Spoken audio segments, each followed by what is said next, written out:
एक बड़े शहर में दिनेश का परिवार रहता था। एक दिन सुबह जब दिनेश अपनी पत्नी कमला के साथ बैठकर चाय पी रहा था, तभी उसका बेटा विनोद आया। बेटा, यह बैग लेकर तुम कहाँ जा रहे हो? तब तक विनोद की पत्नी रीना भी बाहर आ गई। अच्छा, दोनों कहीं जा रहे हो क्या? हाँ, लेकिन आज तुमने मुझे बताया भी नहीं। माँ, हम इस घर को छोड़कर जा रहे हैं। दिनेश और कमला दोनों अचंभित हो गए। बेटा, यह क्या कह रहा है? तुझे कोई परेशानी है तो मुझे बता, लेकिन घर छोड़कर जाने की क्या जरूरत है? मैंने जो फैसला किया है, ठीक फैसला किया है। अब मैं इस घर में नहीं रह सकता। विनोद बिल्कुल ठीक कह रहे हैं, हम दोनों कहीं और जाकर रह लेंगे। विनोद और रीना घर छोड़कर चले गए। दिनेश और कमला दोनों दुखी बैठे थे। हमने तो कभी कोई कमी नहीं रखी, न जाने फिर भी क्या हो गया है। मुझे भी कुछ समझ नहीं आ रहा है कि इन दोनों ने इतना बड़ा फैसला क्यों लिया। विदेश में पढ़े लिखे बच्चे हैं, अपने अनुसार सोचते हैं। हम इन लोगों के साथ नहीं रह पाएंगे। हाँ, तभी हमें छोड़कर चले गए होंगे। कोई बात नहीं, अमन और सीमा तो हमारे साथ है। हाँ, हमारा अमन बहुत अच्छा है, वह हमें छोड़कर कहीं नहीं जाएगा। अपने छोटे बेटे बहू के बारे में सोचकर सारा दुख भूल जाते हैं और इसी तरह दिन बीतते रहते हैं। रात को सभी लोग बैठकर खाना खा रहे थे। तभी अमन ने कहा, पापा, आप मेरी बात क्यों नहीं मानते? अभी तक तेरी सारी बातें मानी तो है। तूने जब जहाँ बोला तुझे भेजा है, पढ़ाया है, शादी कराई है। हाँ, अब क्या रह गया है? पापा, यह घर बेच दो। तू यह क्या कह रहा है? मैंने तुझसे पहले भी मना किया है, फिर से मना कर रहा हूँ। मैं यह घर नहीं बेच सकता। अगर आप यह घर बेच दोगे तो हम एक अच्छी जगह फ्लैट ले सकते हैं। हमें नहीं चाहिए। आपको एक छोटी सी बात समझ क्यों नहीं आती? तुम मुझे एक बार बोलो या 1000 बार, मैं ये घर नहीं बेच सकता। इसी वजह से भैया भाभी घर छोड़कर चले गए और अब आपकी जिद की वजह से मैं भी घर छोड़कर चला जाऊंगा। अमन, बस, अब आप कुछ मत बोलिए। मैं और सीमा सुबह ही घर छोड़कर चले जाएंगे। नहीं बेटा, ऐसा मत करो। हम दोनों किसके सहारे रहेंगे? मैं कुछ नहीं जानता। मैं सुबह यहाँ से चला जाऊंगा। अमन गुस्से से वहां से अंदर चला गया। आज एक बार फिर दिनेश और कमला दुखी हो गए। अगले दिन अमन भी अपनी पत्नी सीमा के साथ घर छोड़कर चला गया। कमला ने उसे बहुत रोका, लेकिन वह नहीं रुका। दिनेश अब किसी से भी ज्यादा बात नहीं करता था। हमेशा की तरह रोजाना बाहर जाता और थोड़ा बहुत खाना खाकर यूं ही सो जाता। कमला भी अपना दुख किसी से नहीं कह सकती थी। कमला ने दिनेश को चाय लाकर दी। मुझे लगता है कि तुम्हें जिद छोड़ देनी चाहिए।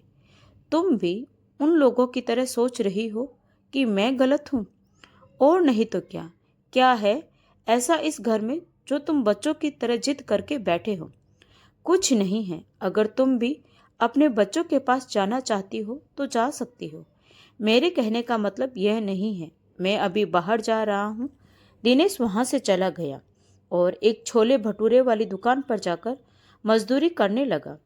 दिनेश, तू आज फिर से लेट आया है। आज थोड़ी देर हो गई थी। मैं कल से समय पर आ जाऊंगा। तुझे यहाँ काम करना है तो ठीक से कर, नहीं तो यहाँ आने की कोई ज़रूरत नहीं है। मालिक, मुझे पैसों की बहुत ज़रूरत है और अब बुढ़ापे में कोई काम भी नहीं देता है। अगर यहाँ भी काम बंद हो जाएगा तो मैं कैसे करूँगा? इसलिए कह रहा हूँ कि समय से आया कर और मन लगाकर काम किया कर। जी ठीक है मालिक। दिनेश बेचारा जूठे बर्तन साफ करने लगा। तभी दौड़कर टेबल साफ करता तो कभी भटूरे सर्व करता। यह काम दिनेश पिछले 10 सालों से कर रहा था। इसके अलावा उसे जो भी काम मिलता वह सारा काम करता था, लेकिन इतने सारे पैसों में से उसके पास कोई पैसा नहीं बचता था। आज शाम को भी दिनेश अपने घर पहुंचता। तुम रोज रोज कहाँ चले जाते हो? बाहर ही जाकर बैठ जाता हूँ। घर में अकेले बैठकर भी क्या करूँ? घर में मैं हूँ। हाँ, अब तुमसे क्या बात करूँ? तुमसे बात करूँगा तो तुम गुस्सा हो जाती हो। कल से घर में रहना। यह तो नहीं कर पाऊंगा। अरे क्यों? बाहर जाना इतना जरूरी क्यों है? बस है। दिनेश ने कमला को कुछ नहीं बताया और चुपचाप जाकर सो गया। अगले दिन सुबह हर रोज की तरह आज भी दिनेश चला गया। 1 घंटे बाद विनोद की गाड़ी दरवाजे पर आकर रुकी। कमला खुशी से दौड़ी दौड़ी आई। मैं जानती थी कि तू जरूर आएगा। अपनी माँ के बिना कैसे रहेगा? आजा, अब जल्दी से अंदर आजा, बाहर क्यों खड़ा है? कमला बहुत खुश थी, लेकिन विनोद बहुत गुस्से में था। मैं यहाँ आपके सड़े हुए घर में नहीं रहने आया हूँ। क्या? हाँ, मेरे पास अपना घर है, मैं अपनी गाड़ी है, अपना परिवार है। मैं यहाँ क्यों रहूँगा? परिवार मतलब अब हम नहीं हैं।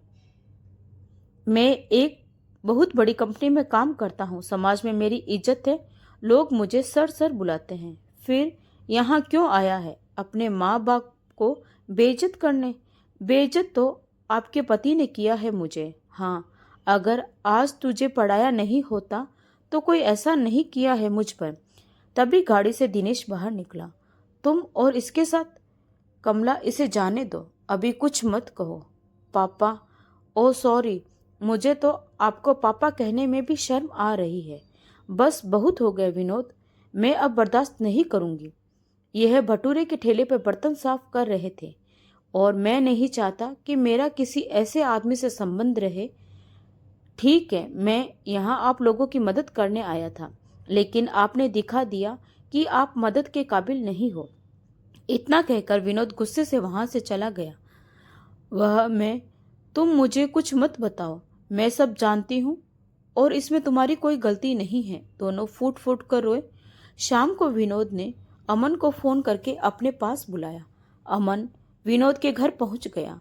हाँ भैया, इतनी इमरजेंसी में क्यों बुलाया है आपने? हाँ, बात ही कुछ ऐसी है। हाँ बताओ। मेरा उस घर से अब कोई रिश्ता नहीं है, वह तो मेरा भी नहीं है। अच्छा, फिर तूने कुछ सोचा? क्यों नहीं? मैं कुछ समझा नहीं। मैंने सोचा कि अगर पापा वो घर नहीं बेचना चाहते तो कोई बात नहीं, हम दोनों वो घर बेच देते हैं। हाँ, बात तो सही है, लेकिन पापा के बगैर बेचेंगे कैसे? थोड़ा खर्चा होगा, लेकिन सारा काम हो जाएगा। मैंने धनु सेठ से सारी बातें कर ली है। अगर इतनी ही अच्छा प्लान है तो फिर देर क्यों करनी है? चलते हैं।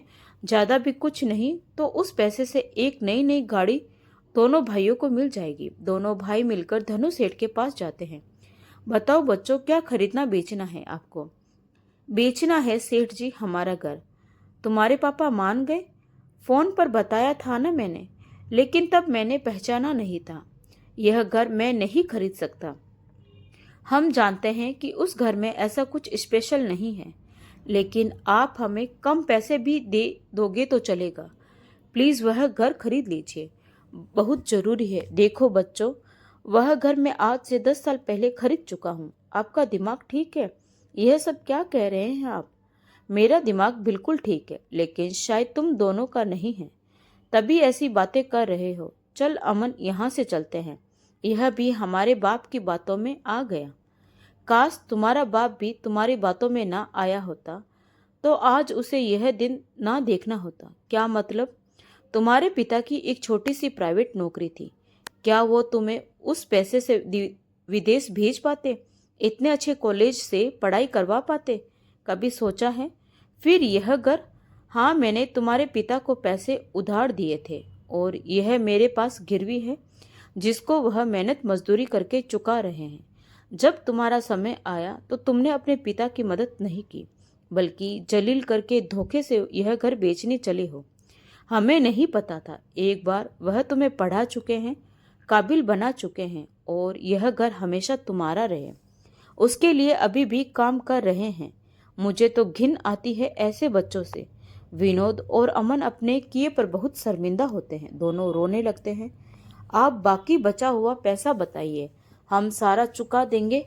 पिता का लिया हुआ कर्ज चुका सकते हो, लेकिन पिता का कर्ज कैसे चुका पाओगे? दोनों ने सेठ को पैसे देकर अपने घर को मुक्त करा लिया और घर के कागज लेकर अपने घर पहुंच गए। पापा, यह घर के कागज तुम्हारे पास?